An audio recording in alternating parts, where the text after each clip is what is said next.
ஆண்டவர் இயேசு கிறிஸ்துவின் இனிய நாமத்திலே அன்பின் வாழ்த்துக்கள். இந்த நாளின் தியானத்துக்கென்று தெரிந்து கொள்ளப்பட்ட வேத பகுதி ஏசாயா 30:19.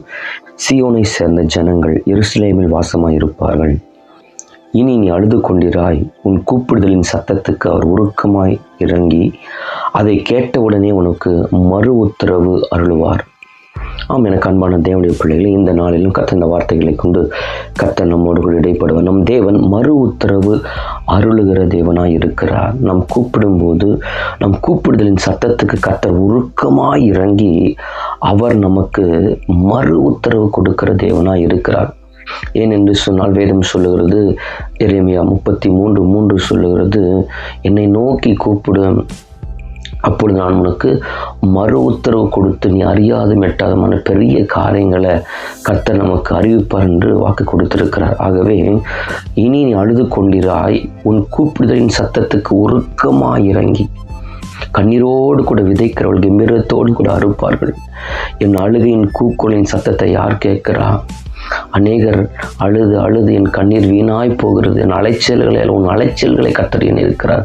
உங்கள் கண்ணீரை கர்த்தர் துருத்தில வைத்திருக்கிறார். தேவ சமூகத்தில் போய் நீங்கள் விடுகிற ஒவ்வொரு கண்ணீர் துளிகளும் மிகுந்த வல்லமை உள்ளது.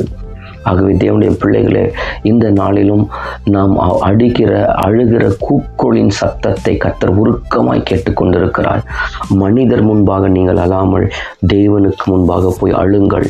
வேதம் சொல்லுகிறது, ஆகாரின் அழுகுரலின் கூக்குளின் சத்தத்தை கேட்டு கர்த்தர் அந்த பிள்ளையை கர்த்தர் காப்பாற்றினது போல உங்களுடைய அழுகுரலின் சத்தத்தை கர்த்தர் கேட்கிறார். உங்களுடைய அங்கலாய்ப்பை கர்த்தர் காண்கிறவராயிருக்கிறார். பிள்ளை சாகிறதை நான் பார்க்க மாட்டேன் என்று சொல்லி எதிராக அம்பு பாயும் தூரத்தில் போய் உட்கார்ந்து சத்தமிட்டு அழுதாள்.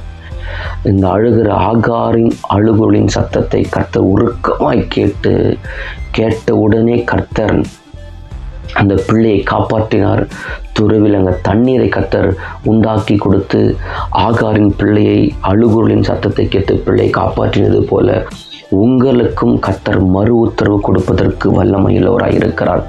நீண்ட நாட்களாய் கண்ணீர் வடித்து கொண்டிருக்கிற இந்த ஜபத்துக்கு பலன் கிடைக்காதா?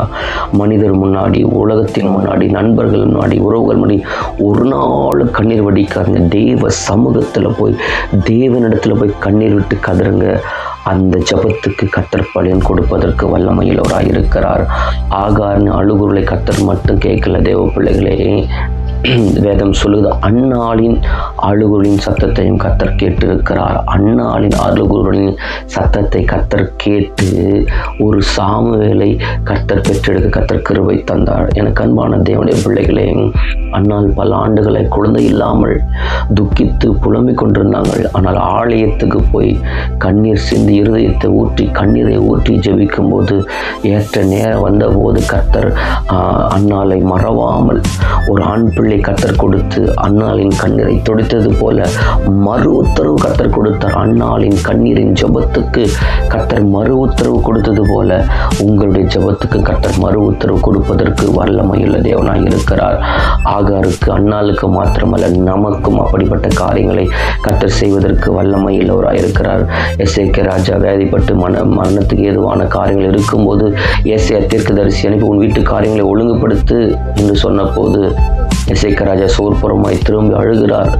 ஆண்டவர் எசேக்கியா ராஜா விண்ணப்பத்தை கேட்டு கண்ணீரை கண்டு உன் விண்ணப்பத்தை கேட்டு உன் கண்ணீரை கண்டேன், உன் ஆயுசு நாட்கள் 15 ஆண்டுகள் கர்த்தர் கூட்டி கொடுத்தது போல உங்களுக்கும் அழுகையின் கூக்குளின் சத்தத்தை கேட்டு மறு உத்தரவு கொடுப்பார். மறு உத்தரவு கொடுக்கிற தேவன் தான் நம்முடைய தேவனாய் காணப்படுகிறார். ஆகவே நீ மனிதர் முன்னாடி அழக தேவ சமூகத்தில் போய் சொல்லி கண்ணீர் விட்டு கதறுங்க. அந்த ஜபத்து கேட்டு கர்த்தர் மறு உத்தரவு உருக்கமாக இறங்கி உடனே மறு உத்தரவு கொடுத்து உங்களை தேற்றுவதற்கு என் தேவன் வல்லமையுள்ளவராக இருக்க ஜெபிக்கல. சர்வ வல்லமில்லை எங்கள் அன்பின் பரலோக பிதாவே, அப்பா பிதாவே, இயேசு நாமத்தில் மண்டை வருகிறோம். இந்த நாளில் தகப்பனே, அழுகையின் கூக்குளின் சத்தத்துக்கு அவர் உருக்கமாக இறங்கி அதை கேட்ட உடனே உங்களுக்கு மறு உத்தரவை நீங்கள் சொல்லியிருக்கிறீங்கப்பா. யாரெல்லாம் அழுது கண்ணீரோடு கஷ்டத்தோடு கலங்கி கொண்டு துக்கத்தோடு கூட இருக்கிறாங்களோ அந்த அழுகையின் கூக்குளின் சத்தத்துக்கு நீங்கள் உருக்கமாக இறங்கி பதில் கொடுத்து நீங்கள் தேற்றி ஆசீர்வதித்து கண்ணீரெல்லாம் துடைத்து மேன்மைப்படுத்துங்க, நடத்துங்க. எங்களுக்கு இயேசுவின் நாமத்தில் ஜெபிக்கும் நல்ல பிதாவே, ஆமென்.